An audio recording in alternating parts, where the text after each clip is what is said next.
नमस्कार, आपके साथ मैं हूं सबीना तामंग देशमुख। नंबर 1 चैनल के नंबर 1 शो कच्चा चिट्ठा में आप सभी का बहुत बहुत स्वागत है। कच्चा चिट्ठा में आज बहुत ही खतरनाक दावे का जिक्र करने जा रहे हैं, उसकी पूरी डिटेल आपके सामने होगी। दरअसल दावा यह है कि लंदन से 2500 किलोमीटर दूर मॉस्को में बैठे हुए व्लादिमीर पुतिन एक फोन लगाते हैं। वो ब्रिटेन के तत्कालीन प्रधानमंत्री से बात भी करते हैं और धमकी इस तरह देते हैं कि मेरी एक मिसाइल लंदन तक पहुंचने में सिर्फ और सिर्फ 1 मिनट का वक्त लेगी। बोरिस जॉनसन के इस दावे पर यकीन करना यकीनन मुश्किल है, लेकिन इस बात ने पूरी अमेरिका और नेटो में बहुत बड़ा डर, खौफ पैदा कर दिया। ये रिपोर्ट देखिए और बोरिस जॉनसन के 3 और बड़े दावे बहुत गौर से देखिए।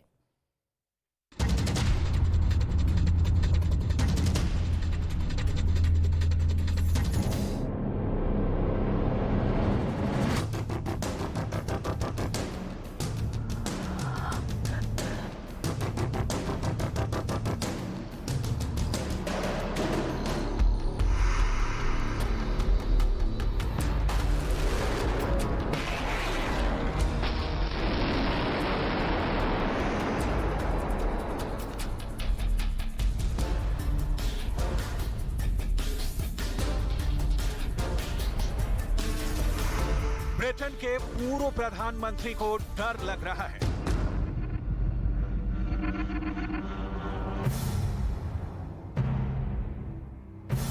अमेरिका के वर्तमान राष्ट्रपति इसी टेंशन में डूबे हुए हैं कि आखिर यूक्रेन की कयामत का आखिरी दिन कब आएगा।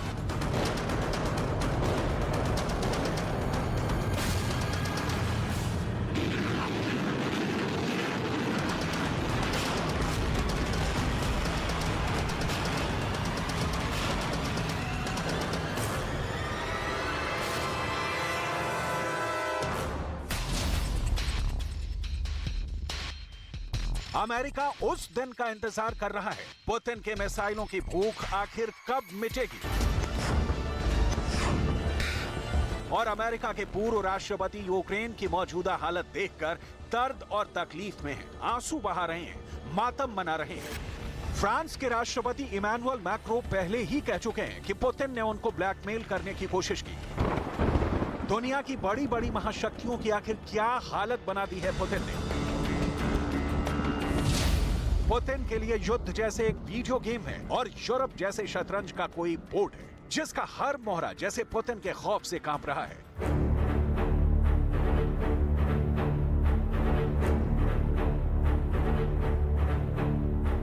पुतिन ने अपने दुश्मनों को फोन करके चैलेंज किया है। यूक्रेन के युद्ध के पहले पुतिन के खतरनाक मूड को लेकर जो तथ्य सामने आ रहे हैं उसने दुनिया को चौंका दिया है।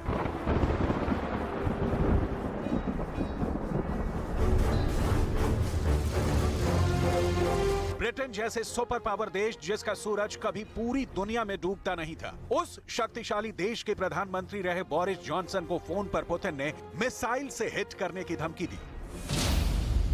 इतनी बड़ी बात, इतनी बड़ी धमकी आखिर पुतिन ही दे सकते हैं।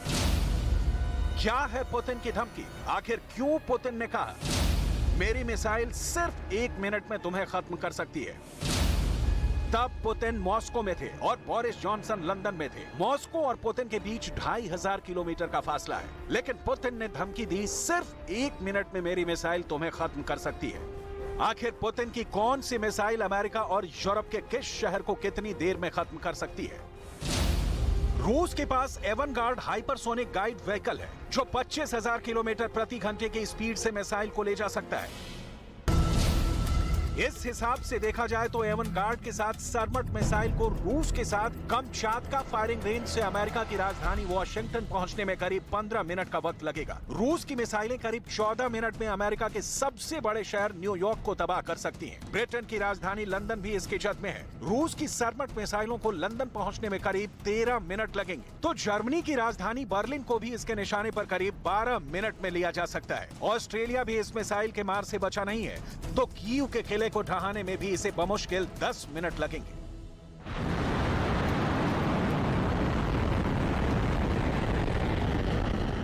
सरमट मिसाइल को बताने के लिए 2 ही बातें काफी हैं। पहली कि इस मिसाइल को फायर कर देने के बाद इसे बीच में मार गिराया नहीं जा सकता, और दूसरी कि इसकी रफ्तार के आगे अमेरिका के anti missile defence system fail हो जाएंगे।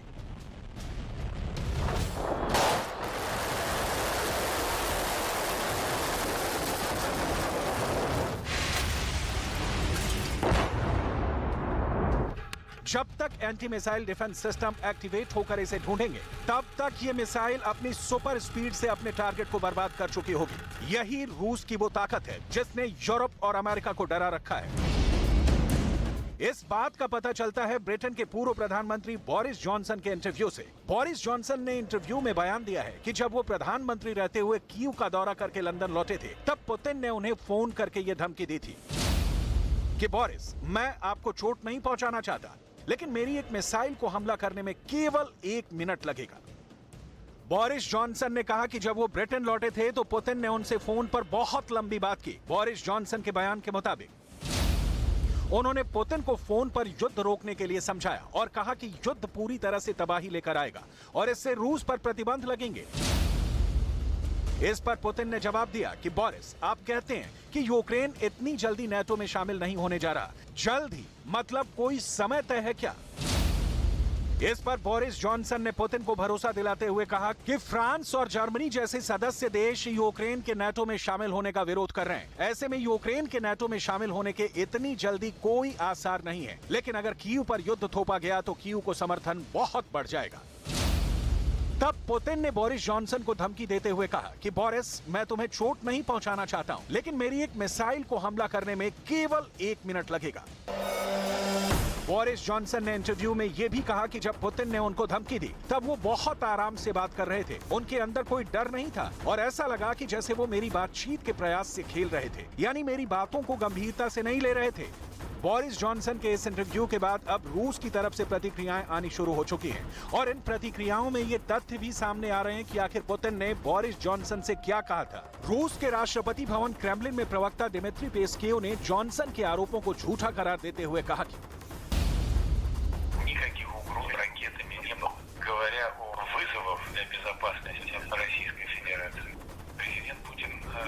отмечал, что в случае вступления Украины в НАТО потенциальное размещение натовских или американских ракет в наших границах будет означать, что любая ракета...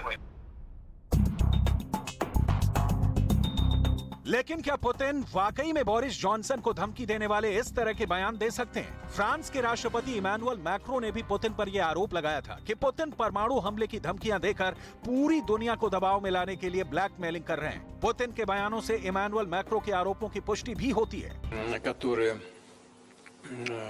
такие решения принимают, мы подумаем, может быть, даже о возможно, я сейчас не говорю, что это решение, но подумаем при необходимости и возможных сокращении добычи. У нас есть договоренность с ОПЕК+, по известной планке добычи. आइए जरा समझते हैं कि पुतिन की तैयारी आखिर क्या है। पुतिन की न्यूक्लियर कमांड इस वक्त पूरी तरह एक्टिव है। वो अपने तमाम खतरनाक न्यूक्लियर हथियारों और उनके डिलीवरी सिस्टम को पूरी तरह परख चुके हैं। ऐसे में सबसे बड़ा सवाल है कि अगर न्यूक्लियर बम वाला हमला हुआ तो नाटो के शहरों का क्या हाल होगा। यह रिपोर्ट बहुत गौर से देखिएगा। सबसे पहले बात अमेरिका की आर्थिक राजधानी न्यूयॉर्क की।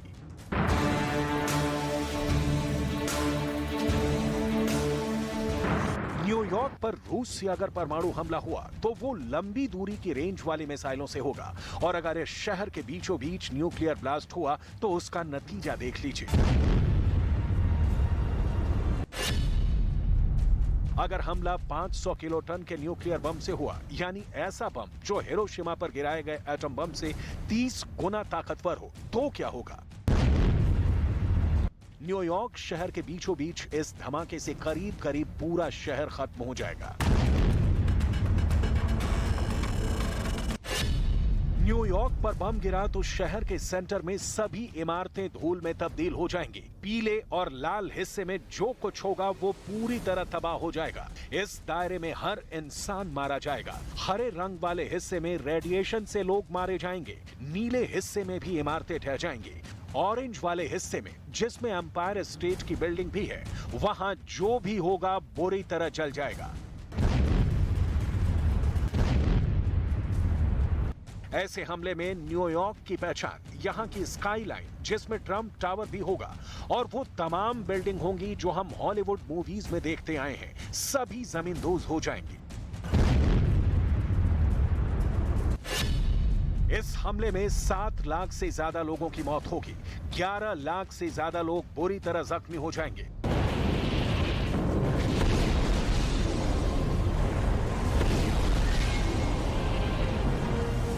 पुतिन के पास ऐसी कौन कौन सी मिसाइल है जो न्यूयॉर्क तक पहुंच सकती है, आपको आगे बताएंगे।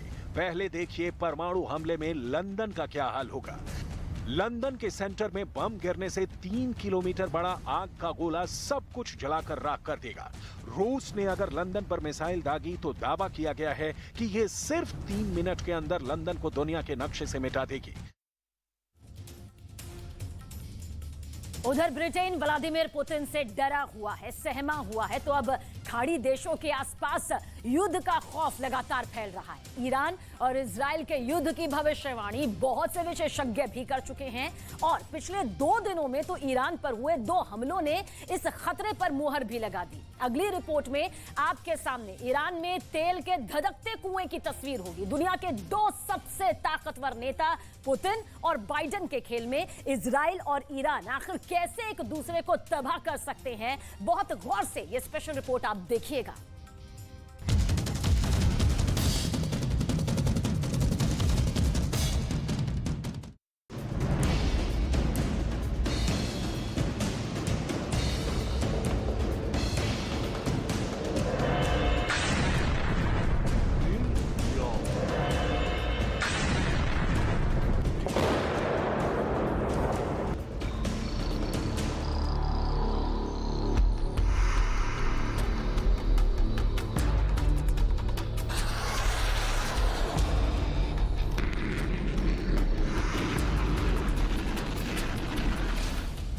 ईरान में इस्लामिक रिवॉल्यूशनरी गार्ड के बेस के करीब धमाका।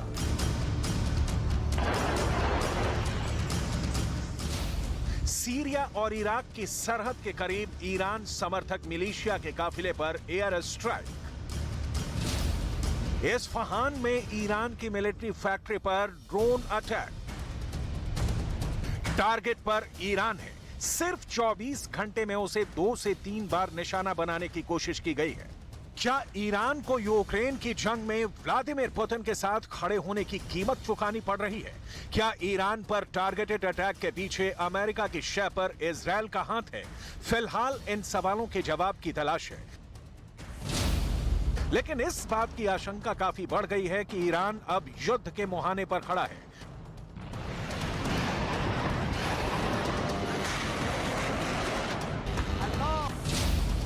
डर तो इस बात का भी है कि यूक्रेन के बाद अब ईरान का वॉर जोन भी एक्टिव होने वाला है।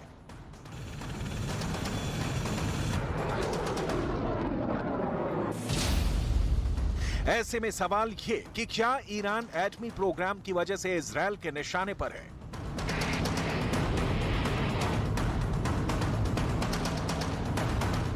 आपको इन सवालों के जवाब तफसील से बताएंगे। अभी आपको सीरिया और इराक की सीमा पर एयर स्ट्राइक का सबूत दिखाते हैं।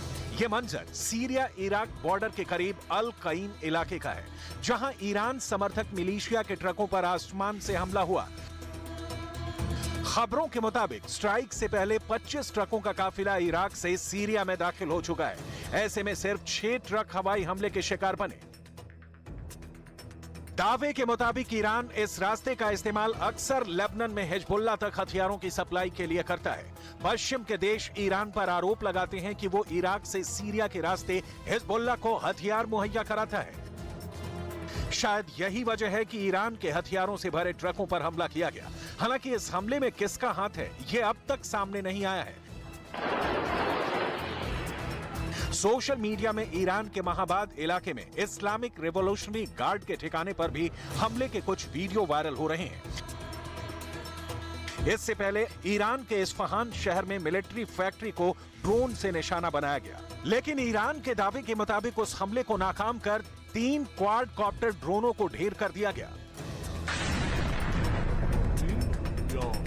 ईरान के रक्षा मंत्रालय ने पक्के तौर पर यह नहीं बताया कि इस ड्रोन हमले में किसका हाथ है, लेकिन कई मीडिया रिपोर्ट में इसे इजरायल का हमला बताया जा रहा है।